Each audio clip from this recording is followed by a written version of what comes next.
हमारे पार्टी के डेलीगेशन ने आज चीफ इलेक्शन कमिश्नर साहब से मुलाकात की। हमारा पहला उनसे पॉइंट ये था कि ये एसआईआर जो हो रहा है पॉलिटिकल पार्टी से कंसल्टेशन नहीं किया गया और हमने उनको अपने रिप्रेजेंटेशन में ये बताया है।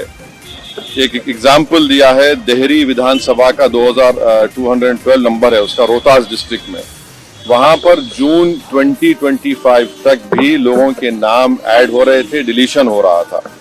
तो ये जो फैसला ईसीआई ने, इलेक्शन कमीशन ने लिया, वो जून में लिया, तो इसका तो कोई जिक्र भी नहीं है क्यों लिया।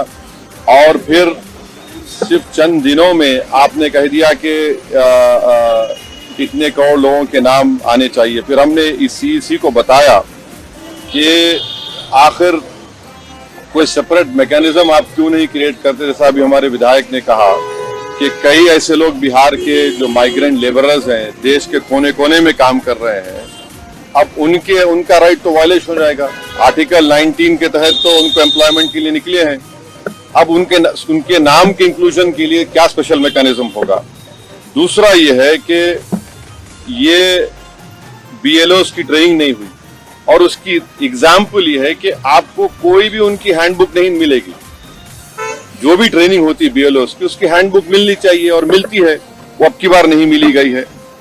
हमने उनको ये भी बताया है कि बिहार में डॉक्यूमेंट्री प्रूफ का तो जिक्र अख्तर ईमान साहब ने आपके सामने कर दिया।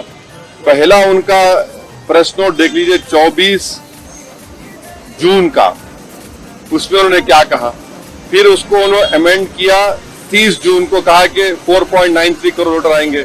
अब 6 जुलाई का नोटिफिकेशन देके कह रहे हैं कि आप नाम डाल दीजिए, डॉक्यूमेंट बाद में दीजिए। तो ये जो इस तरीके से इलेक्शन कमीशन जो एक्सरसाइज कर रहा है, ये हमारी नजर में it reeks of administrative mala fide, suffers from non application of mind.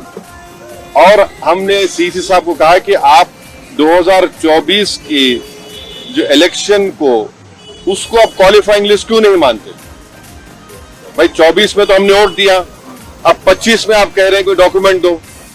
तो ये हमने उनसे पूछा और हमने उनको बताया कि आपने 2024 में जो वोट डालने दिया, आप 25 में डॉक्यूमेंट पूछ रहे हैं, तो ये तो 2 क्लास ऑफ वोटर्स आपने क्रिएट कर दिया, जो आर्टिकल 14 का वायलेशन है। आप कोई रीजनेबल जस्टिफिकेशन नहीं दे पा रहे हैं।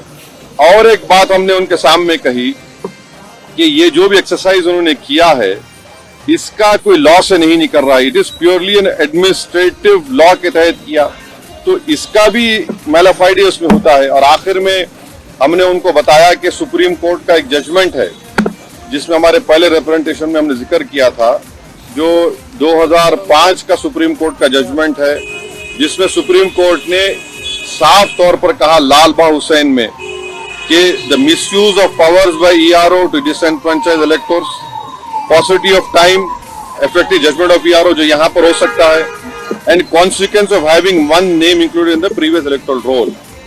तो ये सब बातें हमने ईसीआई के सामने रखी हैं, क्योंकि उन्होंने 3 डेट्स दिए, before 87, between 87 and 2004 and after 2004।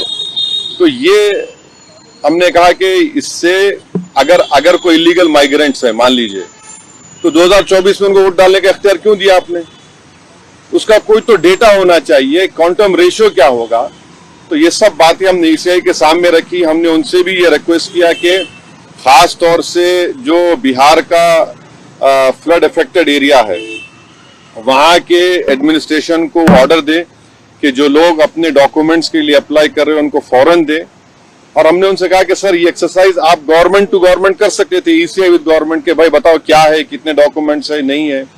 मगर मेजर रीजन ये है, मेजर हमको जो लगता है कि जो बिहार के नौजवान बाहर हैं, चाहे मुंबई में हो, दिल्ली में हो, हरियाणा में हो, पंजाब में हो, हैदराबाद में हो, उनके लिए बड़ी दिक्कत पेश आएगी। और अगर नाम उनका नहीं आएगा तो फिर उनको वोट डालने का इख्तियार नहीं मिलेगा। और फिर ये जो एक्सरसाइज को इलेक्शन कमीशन खुद अपने उसमें नोटिफिकेशन में कह रहा है कि ईआरओ और ईआरओ